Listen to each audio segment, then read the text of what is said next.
First win of the season for TF Sport and the first win for Aston Martin actually since Le Mans 2020. So a great day for both Aston Martin and the team TF Sport. Let's start with Ben. Ben, you started the race, obviously did that pretty Herculean start to the race, the first couple of hours, and it was an interesting race. There was so much going on, and there was so much management of everything in this race in such tough conditions. Tell us how that panned out for you and the foundation it laid for the win today. Well, I was not very happy with my qualifying position of 6th. I felt like I had a better pace than qualifying there, I don't know exactly why.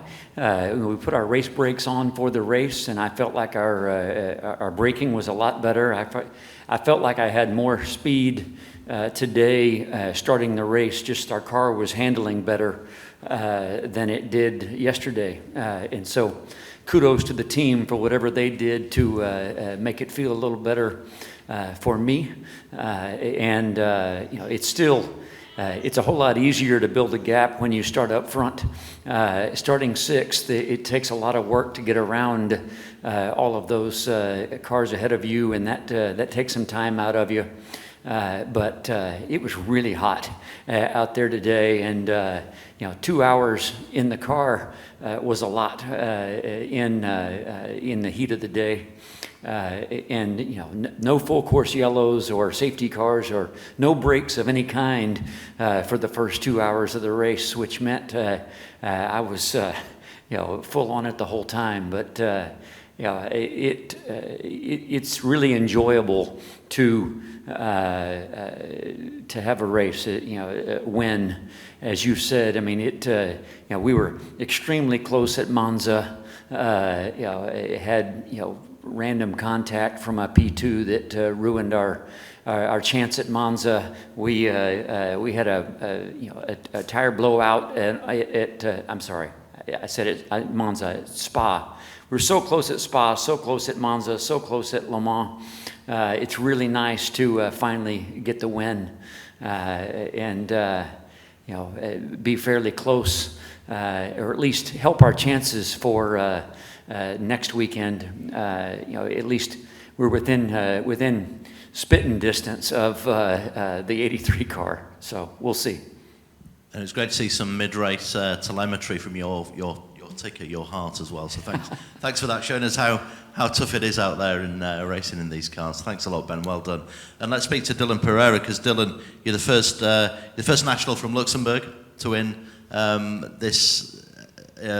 In WEC history, so that's quite something for your nation. But the mid-race portion, and when you took over from Ben, was tough. There were so many cars that seemed that they could win today, but obviously you made it count and you built that real platform to get the victory.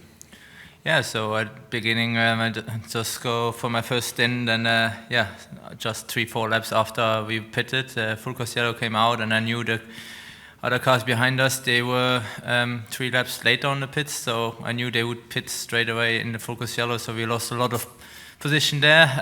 So we were 30 seconds behind, and then it was just summertime. I just tried to do my best, try to push as much as I can and try to keep the tires alive, because the track is really demanding on tires. And so at the end I gave the car to Felipe in the lead, and he did a good job to finish it.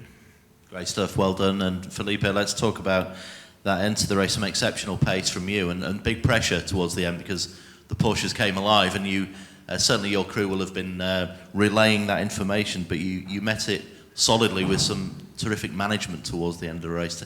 Tell us about that last phase, because you really had to concentrate, I guess, to get to the checker flag. Yeah, first stint, I was just taking care of the car. Dylan gave me in a really good position. I was remembering how I was driving stock car in Brazil, because it was hot as Brazil today. More, actually. But yeah, second stint, when Porsche went out from pit lane, we were 26 seconds in front of them. I was quite happy in the car, easy. And then I told the engineer to told me their gap every 3 laps. And then 3 laps later, it was 21 seconds. And I say, okay, maybe we should push. And then I started to push really hard, and they still were catching me 1 second or half second at least per lap. So I really had to push my life there to take this win. And as Ben said, we passing so close to it this year. Many little issues to take us out from the P1, I think. But still good, we're still in P2 in the championship. We wanted today to take a little advantage from the 83, we did it.